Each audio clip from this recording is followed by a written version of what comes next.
আল্লাহ নবীকে নেওয়ার জন্য মনের ভিতরে এত ইচ্ছা হয়ে গেল, মনে মনে ভাবে মায়ের কাছে আর ফেরত দেব না। এইভাবে বাচ্চাটাকে নিয়ে চলে যায়। স্বামীর সঙ্গে যখন কথা শেয়ার করলে এই ব্যাপারে বাচ্চাটাকে নিয়ে যেতে হবে। এই বাচ্চাটা বড় বরকতময়, বড় বরকতময় বাচ্চা। এই বাচ্চাটার জন্য এই পরিবর্তন হয়েছে।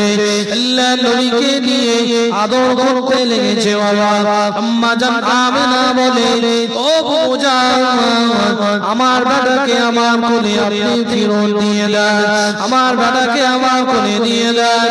আল্লাহ নবীকে মায়ের কোলে দিয়ে দিলেন, মায়ের কোলে দিয়ে দিলেন। আম্মা জান আমেনা জিজ্ঞাসা করে, ও বুজান, একবার আমার বাড়িতে এসেছিলেন, ওখান তুমি আবার চলে গিয়েছিলে, আবার এসে আমার বেটাকে কোলে নিলে, কি ব্যাপার একবার বলো, তুমি কি আমার বেটাকে নিতে চাও? কারণ যত মেয়েরা আমার বেটাকে দেখেছে, আমার বেটাকে না নিয়ে সবাই চলে গেছে। আমি গরিব বলে, আমার স্বামী নেই বলে, মোটা অঙ্কের পয়সা টাকা দিতে পারবো না বলে সবাই একে একে তারা চলে গেল। তুমি একবার দেখে চলে গিয়েছিলে, আবার দ্বিতীয়বার তুমি ফিরে এসেছো। একটা বার বলে দাও, আমার বাচ্চাকে কি তুমি নেবে? আম্মা জান খালিদা বলেছিলেন, আমি নেওয়ার জন্য প্রস্তুত রয়েছি। আম্মা জান আমেনা সেই সময় বলেছিলেন, সর্বপ্রথমে তোমার পরিচয়টা একবার বলো। আম্মা জান খালিদা নিজের পরিচয় দিয়ে বললেন, আমার নাম খালিমা, আমার সঙ্গে যেই ব্যক্তি আছে তিনি হলেন আমার স্বামী, নাম হলো খালিদ বিন উজ্জার, আমার পিতার নাম আবু জাইদ, আমার বাড়ি হলো তায়েফের বাদিয়া নামক বস্তিতে। আমরা এসেছি সন্তান নেওয়ার জন্য, আমি তোমার বাচ্চাটাকে নিতে চাই।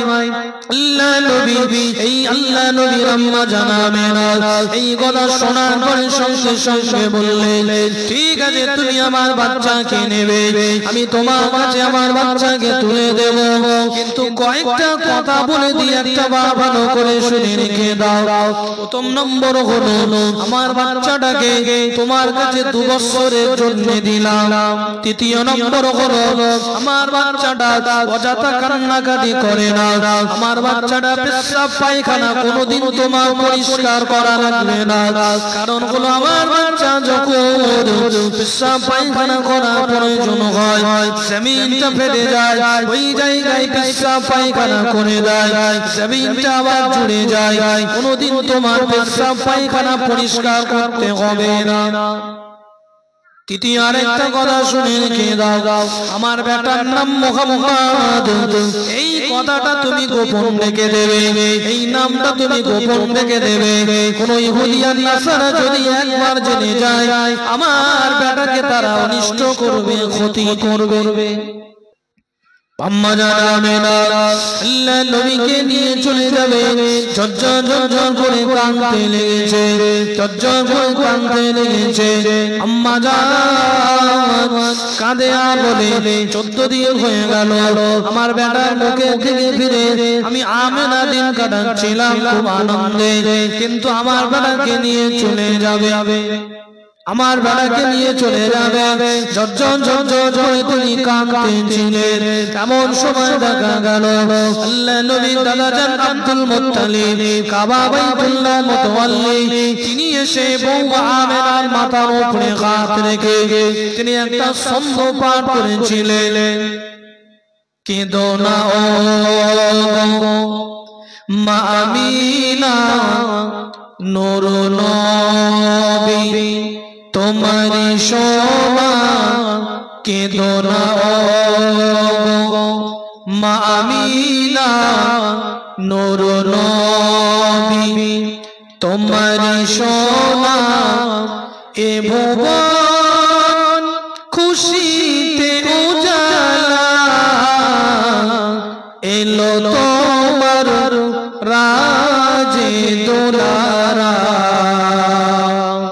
এলো তোমার রাজে দুলারা, দলে দলে দাইরা এলো পালক শিশু, সকলে নীল দলে দলে দাইরা এলো পালক শিশু সকলে নীল অসহায় দয়ার নবী আমার মায়ের কোলে শুয়ে রহিল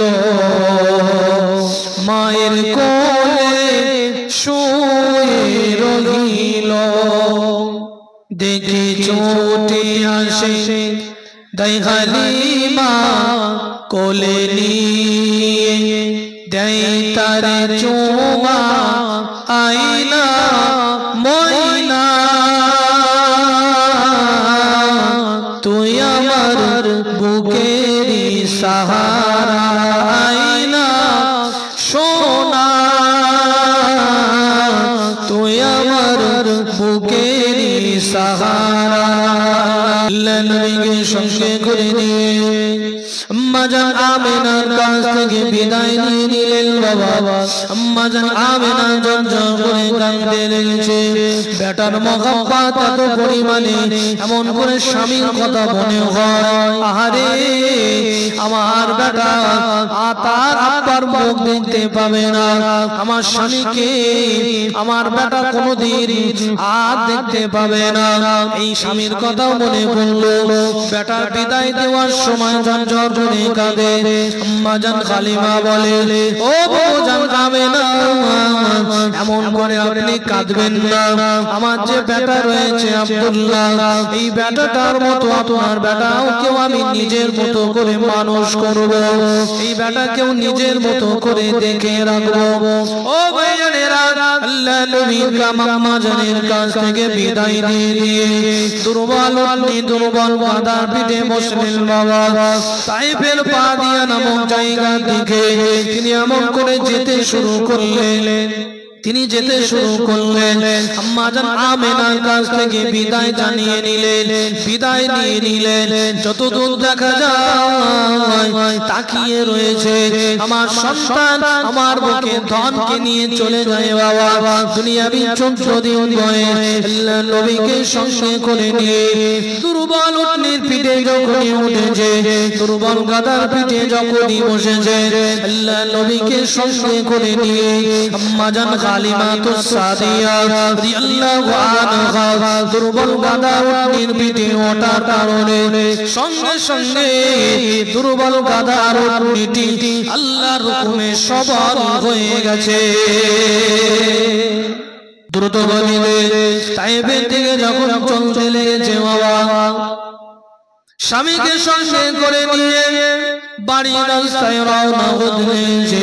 বাড়ির রাস্তায় যেতে যেতে যেতে যেতে এক পর্যায়ে স্বামীকে ডেকে ডেকে বলে ও আমার স্বামী খুব কষ্ট হয়ে গেছে উটের পিঠে করে গাদা পিঠে করে যাব অনেকটাই রাস্তা মক্কা থেকে তাইফ অনেকটাই রাস্তা এতটা রাস্তা অতিক্রম করে যাব এক জায়গায় একটা তাঁবু তৈরি করি এই তাঁবুতে আমরা কিছু সময় আমরা অবস্থান করব আমরা কিছু সময় কিছু খাওয়া দাওয়া করব একটু পানি পান করব এই জায়গায় বিশ্রাম নেব তারপরে আমরা আবার আমাদের বাড়ির রাস্তায় রওনা হয়ে যাব। স্ত্রীর কথা শুনে বিবির কথা শুনে স্বামী রাজি হয়ে গেছে উটের পিঠ থেকে নেমে গাধার পিঠ থেকে নেমে আসিনার সঙ্গে সঙ্গে এক জায়গায় তাঁবু করলেন। ওই বৃদ্ধ ব্যক্তিটি 80 বছরের বৃদ্ধ ব্যক্তিটি যখন হালিমার নবীর দিকে এক দৃষ্টিতে তাকিয়ে রয়েছে বাবা সঙ্গে সঙ্গে আম্মা জান হালিমা তিনি ওই বৃদ্ধ ব্যক্তিকে জিজ্ঞাসা করলেন এভাবে কেন তাকিয়ে রয়েছে। এই বৃদ্ধ ব্যক্তিটি কোনো কথা না বলে শুধু একটা কথাই জিজ্ঞাসা করলেন তোমার নামটা একবার বলো তোমার নামটা কি? হালিমা বলে আমি আমার নামটা বলেছি আমার নাম হলো হালিমা।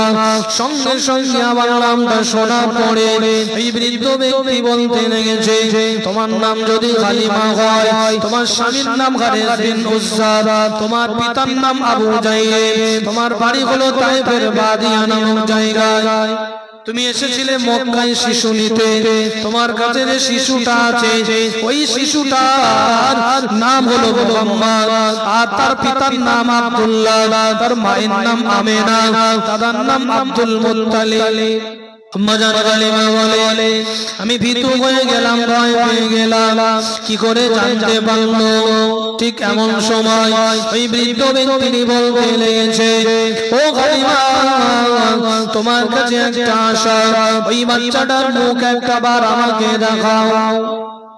আম্মাজান গালিমা তিনি এমন করে আল্লাহ নবী, দয়ার নবী, সোনার নবীর মুখের কাপড়টা সরিয়ে দিলেন, মুখের কাপড়টা সরিয়ে দিলে আল্লাহ নবীর ফুটফুটে চেহারা দেখে ওই বৃদ্ধ ব্যক্তিটি হাসতে লেগেছে, মিচকে হাসি দিয়ে বলে, ও গালিমা আর একটা দাবি, শেষ দাবি, এই বাচ্চাটার পিঠের কাপড় একবার সরাও, পিঠটা একবার আমাকে দেখাও।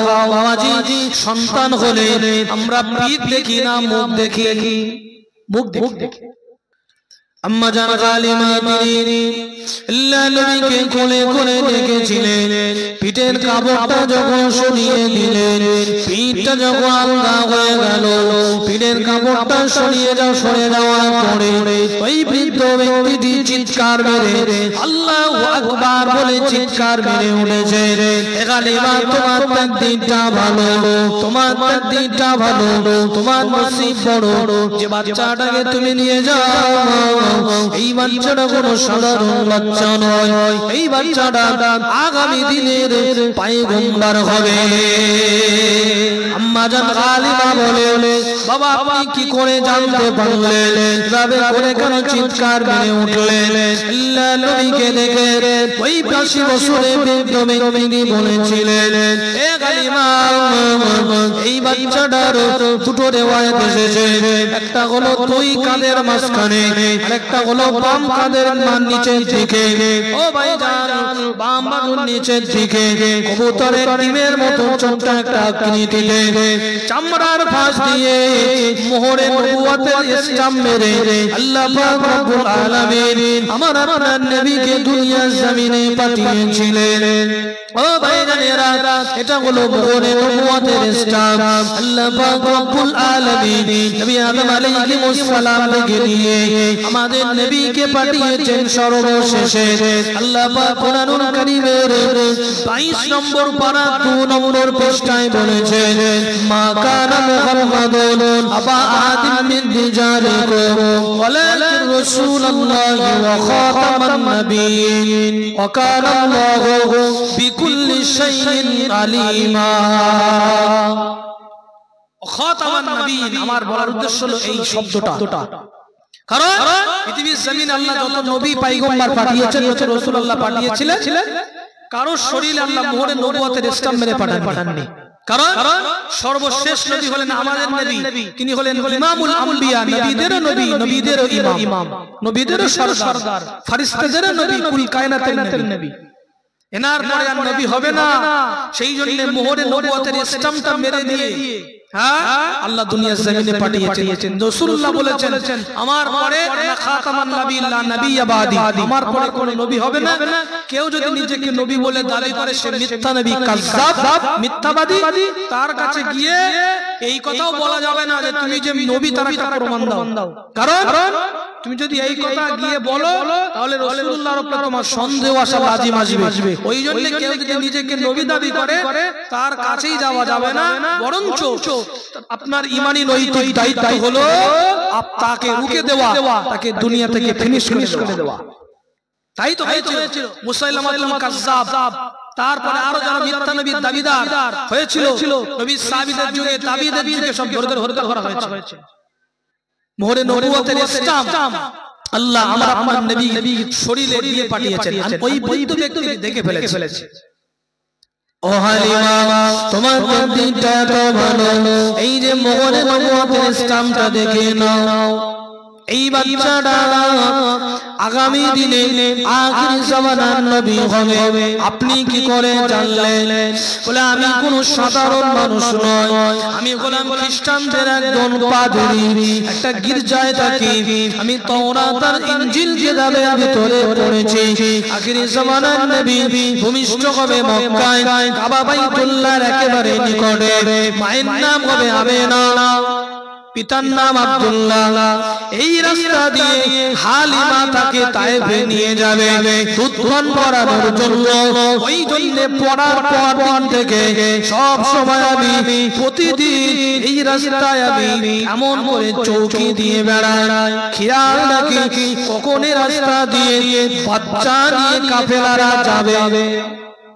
এই জায়গায় বসে কিছু সময় তোমরা মানে নিজের তোমরা রাস্তা করবে, বসে থাকবে, এটাও লেখা আছে। ও হালিমা, আমি জানতে পেরেছি আমার একটা দাবি আছে। আমি বৃদ্ধ মানুষ, আমার বয়সটা 80 বছর হয়ে গেছে। এই বাচ্চাটা যখন তুমি 40 বছর বয়স হবে, এই বাচ্চাটার উপরে দিনের দাওয়াত দেওয়া দায়িত্ব আসবে, নবুয়াতের প্রকাশের দায়িত্ব আসবে, কোরআনুল কারীমের আয়াত নাযিল হবে, দ্বীনের দাওয়াত দেবে। কতদিন পর্যন্ত হয়তো আমি বেঁচে থাকবো না, আমি হয়তো মারা যাব। এখন আমার প্রেজেন্ট বয়স হলো 80 বছর, তখন আমার 120 বছর বয়স হবে যদি আমি বেঁচে থাকি। আর যদি মারা যায়, এই বাচ্চাটার উপরে যখন নবী হবে তখন আমি ঈমান আনতে পারবো না। ওই জন্য আজকে দিনে এই বাচ্চাটার মোহরে নবুয়তের স্টাম্প দেখে এই বাচ্চাটাকে নবী বলে আমি স্বীকৃতি দিয়ে দিলাম। ও হালিমা, এই বাচ্চাটা যখন তোমার বাড়ি থেকে আসার পরে 40 বছর বয়স হবে, যখন দিনের দাওয়াত দেবে, তলে তলে মানুষরা এসে ঈমানে কলেমা পড়ে যখন মুসলমান হয়ে যাবে, ইসলাম ধর্ম গ্রহণ করবে, আমি বৃদ্ধ যদি ইন্তেকাল হয়ে যায়, আমার পক্ষ থেকে এই বাচ্চাটাকে তুমি বলে দিও তোমার যখন 14 দিন বয়স ছিল, মোহরে নবুয়তের স্টাম্প দেখে খ্রিস্টানদের একজন পাদ্রী তোমার উপরে ঈমানের কলেমা পড়ে মুসলমান হয়েছে। কারণটা হলো এই বাচ্চাটা সুপারিশ শাফাআত ছাড়া কিয়ামতের দিনে কোন নবী পর্যন্ত জান্নাতে যেতে পারবে না। জোরে বলেন, এই জোরে বললেন না সুবহানাল্লাহ। খ্রিস্টানদের একজন পাদ্রী, রাসূলুল্লাহর বয়স কয়দিন বাবা শুনছেন তো? হ্যাঁ, 14 দিন বয়স। বলল হালিমা, তুমি আমার পক্ষ থেকে পৌঁছে দিও, আমি হয়তো এতদিন বাঁচবো না। 180 বছর বয়স, 120 বছর বয়স হবে তখন আমার, এখন 80 বছর বয়স।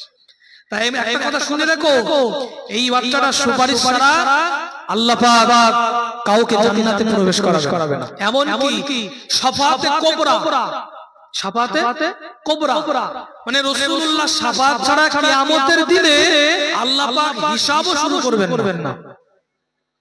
আল্লাহ হবে বিচারপতি, উকিল হবে তুমি, সবার বড় আমিও হব সেই দিনের আসামি। একটা গজল আছে না বাবা? হ্যাঁ, গজলের সন্দেহ হলেও কথাটা সত্য। আল্লাহ হবেন বিচারপতি, উকিল হবে তুমি বলতে রাসূলুল্লাহ, সবার বড় আমিও হব সেই দিনের আসামি। আসামি হব না আমরা? হ্যাঁ, আল্লাহর সামনে দাঁড়াতে হবে তো, বিচার দিতে হবে তো, বিচার দিতে হবে। আল্লাহ পাক বিচার নেবেন, হিসাব দিতে হবে। শাফাআতে কোবরা, রাসূলুল্লাহ সুপারিশ ছাড়া হিসাবও শুরু হবে না। ঈমানের কলেমা পড়ে খ্রিস্টানদের পাদ্রী ওখান থেকে বলল তুমি নির্ভয় এখান থেকে খুব দ্রুত তায়েফে চলে যাও। যদি নাসারারা জানতে পারে তোমার কোথা থেকে কিন্তু বাচ্চাটাকে ছিনিয়ে নিতে পারে, দ্রুত চলে যাও।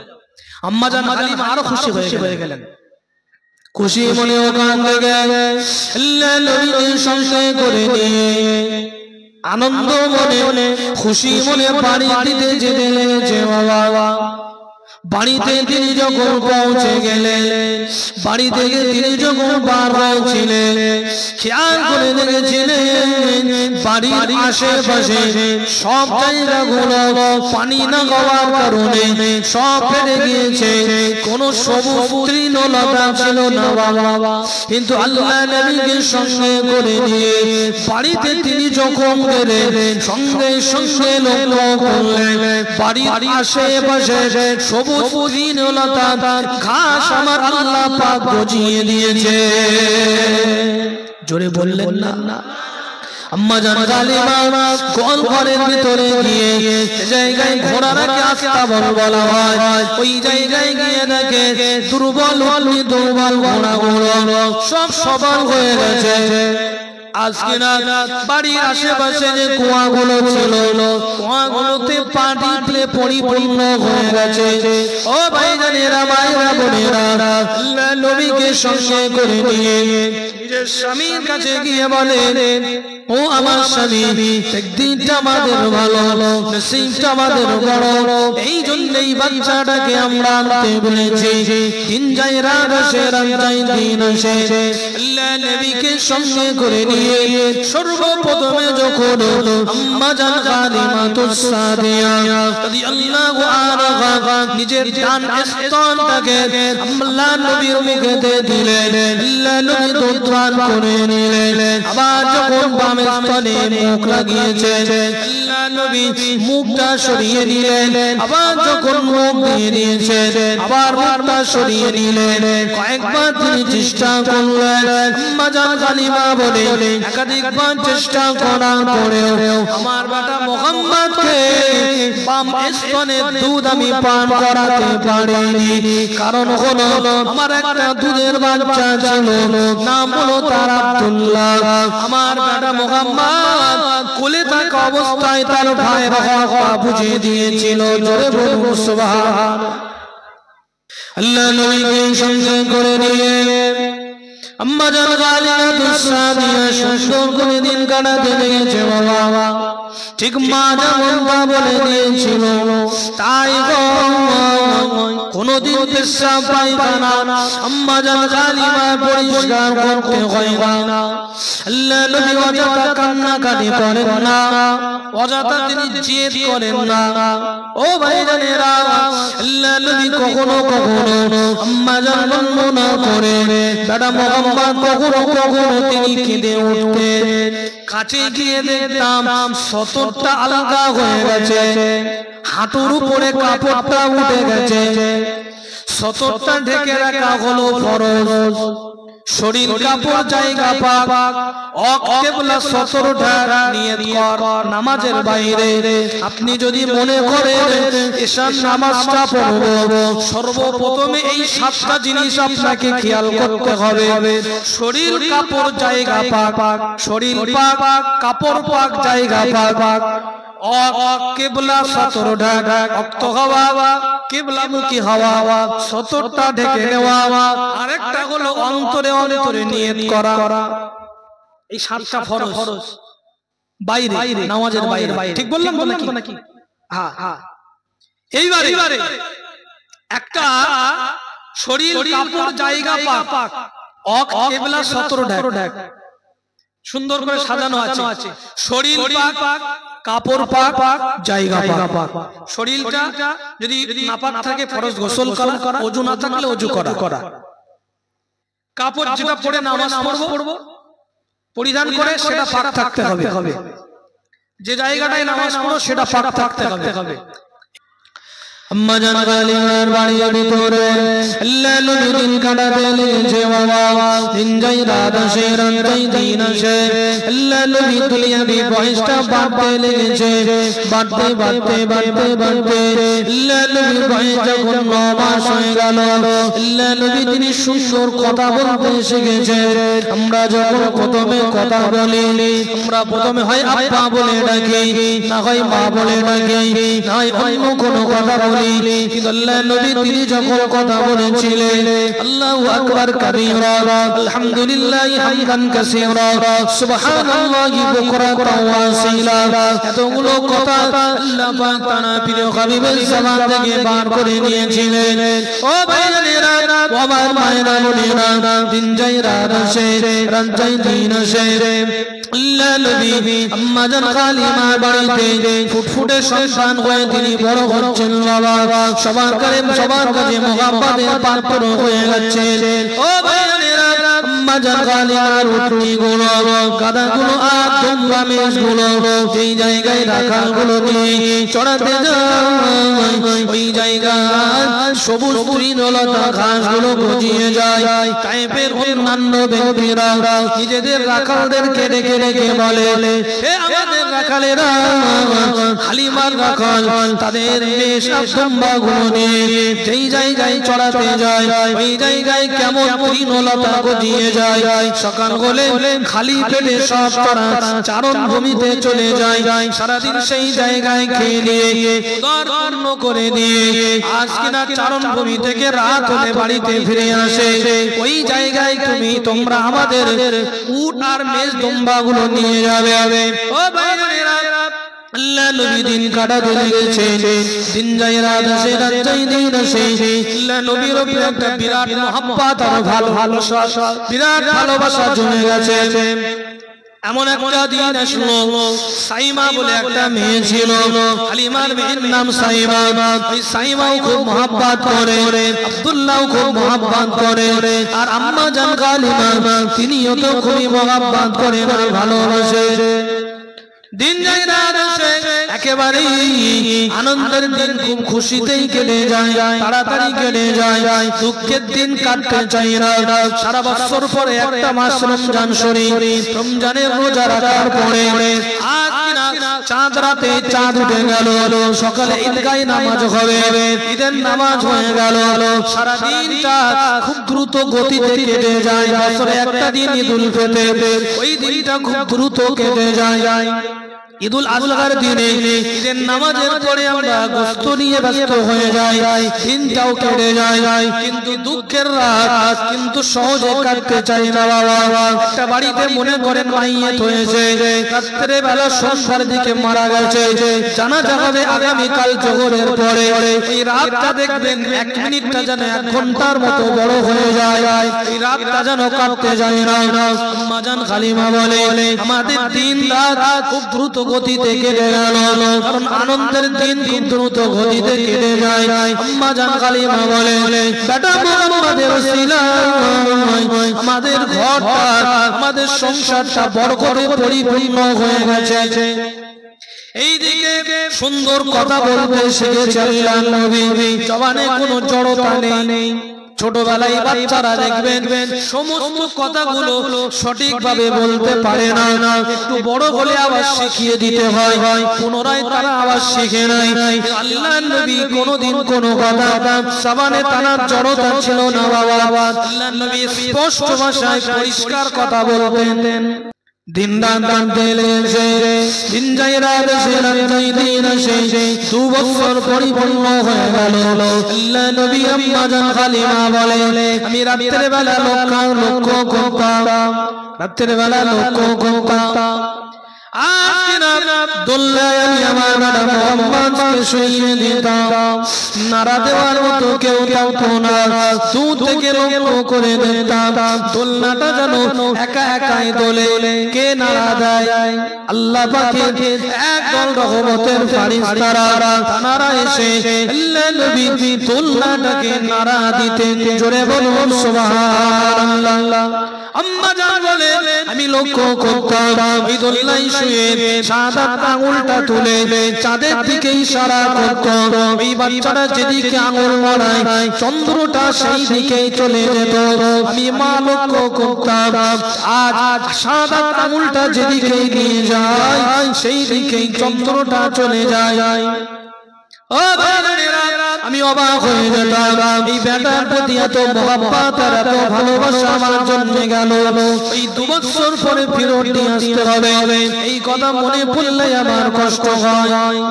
দাও দোলা দাও দোলা দাও দোলনাতে দোলা দাও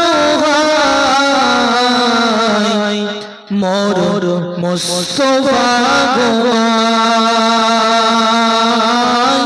মোর মুস্তাফা গো মোর মুস্তাফা গো মোর মুস্তাফা গো হুড়েরা চারিপাশে দলে দলে যায় আসে হুড়েরা চারিপাশে দলে দলে যায় আসে ফারিস্তারা পাহারায় আয় চাঁদ দেখে যা ওরে তোরা দেখে যা পাখিরা গজর গেয়ে যায় প্রজাপতি মৌমাছি সকলে নাচি নাচি খেলে আজ ফুলের সনে না জানে কিসের টানে আজকে সবার মনে খুশির জোয়ার বয়ে যায় মোর মুস্তাফা গো মোর মুস্তাফা গো মোর মুস্তাফা গো মোর মুস্তাফা গো দাদু মুতালিব আদর করে আনন্দে বলে যায় ও গো মা আমিনা নেই আর বেদনা পেয়েছি আব্দুল্লাহকে বিশ্বের বাদশা হবে যে এসেছি আজকে তিম সেজে তুলছে ছেড়া দোলনায় মোর মুস্তাফা গো মোর মুস্তাফা গো দুধ মাতা হালিমা কোলে নিয়ে দেয় চুমা দুধ মাতা হালিমা কোলে নিয়ে দেয় চুমা আমার লালকে নিয়ে যায় আমি আজ আমিনা সইতে যে পারি না ব্যথায় কলিজা ফেটে যায় কি করে সইব এ ব্যথা ভুলবো কেমন সোনার কথা দাও খোদা দাও বলে আমার মোর মুস্তাফা গো মোর মুস্তাফা গো আল্লাহ নবীর সঙ্গে করে দিয়ে আল্লাহ নবীর বিরুমা খালিমা দুসাদিয়া স্বামীকে সঙ্গে করে দিয়ে মনে এই নিয়াত নিয়ে মক্কা শরীফের দিকে রওনা হলেন তৎকালীন সমাজে মক্কা শরীফে বড় বড় মেলা হতো বাবা কোন মেলার নাম মুকাজের মেলা কোন মেলার নাম জুলমাজাজের মেলা এইভাবে করে জাহিলিয়াতের যুগে বড় বড় মেলা হতো ওই মেলার সময় Iraq Iran Jordan Taif Syria শাম বিভিন্ন এলাকা থেকে মানুষেরা দলবদ্ধভাবে কাবা বাইতুল্লাহর পাশে ওই এমন করে মেলায় হাজির হয়ে যেত হাজার হাজার মানুষের ভিড় জমায়েত হতো বাবা হাজার হাজার মানুষ আসতো বাবা কিন্তু শরীয়ত একেবারে মেলাকে হারাম ঘোষণা করেছে জোরে বলেন কি হারাম মেলাতে যাওয়া কি হারাম মনে থাকবে তো বলে টাইমে কে মনে থাকবে না মজলিসে মনে আছে টাইমে মনে থাকবে কি বলেছি হারাম কেনা সারা জীবন করতে পারবে দোকানে কি মাল পাওয়া যায় না তা মেলায় গিয়ে কিনতে যাও কেন হ্যাঁ ও 2 টাকা কম নেবে তাই তো মালটাও ডিসপুট হবে 2 বছর পরে হারাম মাল তুমি বাড়িতে ঢোকাচ্ছ মেলার সময় ওকাজের মেলা দুল মাজাজের মেলা ওই ওকাজের মেলার সময় চলতেছিল যেই সময় আল্লাহর নবীকে সঙ্গে করে নিয়ে নিজের স্বামীকে সঙ্গে করে নিয়ে আল্লাহর নবীর মায়ের কাছে দিয়ে দেবেন বলে এসেছে ওকাজের মেলার সময় আল্লাহর নবীকে নিয়ে এসেছে আম্মা জান হালিমাতুস সাদিয়া মক্কা শরীফে হাজার হাজার হাজার হাজার মানুষ মক্কায় পৌঁছে গিয়ে কাবা বাইতুল্লাহ পাশে এসে আম্মা জান আমিনার বাড়িটাকে ঠিক করে তিনি চিনতে পারলেন না ঠিক করে চিনতে পারছেন হাজার হাজার মানুষ হাজার হাজার মানুষের ভিতরে আম্মা জান হালিমার কোলে আল্লাহর নবী আম্মা জান হালিমার কোলে এদিকে তিনি যখন মক্কা শরীফে আপনার পৌঁছে গেছে ওকাজের মেলার সময় আর হঠাৎ করে অদৃশ্য থেকে একটা আওয়াজ হচ্ছে জন্মভূমি তোমার কাছে আজকে নূরে হেদায়েত দ্বীনে শরিয়ত আর একটা ফুটফুটে বাচ্চাকে ফিরত দিয়ে যাওয়া হচ্ছে গম্ভীর ভাবে আওয়াজ হলো একবার দ্বিতীয়বার আওয়াজটা আরো গম্ভীর তৃতীয়বার আওয়াজটা আরো গম্ভীর আম্মা জান হালিমা বলে এত গম্ভীর আওয়াজ হচ্ছে অদৃশ্য থেকে সবাই ভয় পেয়ে গেল আমি হালিমাও ভয় পেয়ে গেলাম হঠাৎ করে আমি আমার বেটা মুহাম্মদকে 2 বছরের বেটাকে আমার কোল থেকে নিচে নামিয়ে দিলাম নিচে নামিয়ে দিয়েছি নামিয়ে দিয়ে আমি আমার গায়ের কাপড়টা ঠিক করতেছিলাম হঠাৎ করে ওই হাজার হাজার মানুষের ভিতরে 2 বছরের বেটা মুহাম্মদ কোথায় যে গুড়গুড় করে ঢুকে গেছে আমি আর খুঁজেই পাইনি হারিয়ে গেছে রাসূলুল্লাহ হারিয়ে গেছে আম্মা জান হালিমাতুস সাদিয়া দিনটা বাড়বে না কমবে এই জোরে বলে 2 বছর ধরে আমার বাড়িতে মায়ের কথা রাখতে পেরেছি একটা আঁচ পর্যন্ত লাগতে দেইনি বেটা মুহাম্মাদের গায়ে আজকে ফিরত দিতে এলাম আর হাজার হাজার মানুষের ভিতরে বেটা মুহাম্মদ কোথায় হারিয়ে গেল কোথায় হারিয়ে গেল খুঁজেই পাওয়া যায় না খুঁজে পাওয়া যায় না কান্না কাটি মনটা খারাপ মনটা মলিন হারিয়ে গেছে ডাকতে লেগেছে ইয়া মুহাম্মদ বলে নাম ধরে ডাকতেছেন আম্মা জান হালিমা কিন্তু হাজার হাজার মানুষের ভিতরে একটা বাচ্চা সন্তান যদি হারিয়ে যায় সম্ভব আমার আব্বা জান ভাইজানেরা 10:30 বেজে গেছে আমার পরবর্তী বক্তা ভাই চলে এসেছে বসিয়ে কথা বলা বিয়াদবি কারণ তিনিও আমার মতো একজন স্টেজের আমন্ত্রিত বক্তা এসে গেছেন আমি আপনাদের খেদমতে 2 ঘন্টা কথা বললাম যত সময় বললাম রাসূলুল্লাহর ভূমিষ্ঠ হওয়ার পর থেকে আজ এই 2 বছর বয়স পর্যন্ত ওকাজের মেলার সময় রাসূলুল্লাহ হারিয়ে গেছে এই পর্যন্ত আলোচনা করলাম পরের ঘটনা আল্লাহ যদি আবার কোনদিন মওকা মেলায় ইনশাআল্লাহ এর পর থেকে আরো চলবে অসুবিধা নেই আল্লাহ পাক রব্বুল আলামিন আমাদের সকলের উভয়ের ঈমান আমল জান মাল ইজ্জত আবরু সমস্তকে আল্লাহ হেফাজত করেন বলেন আল্লাহুম্মা আমিন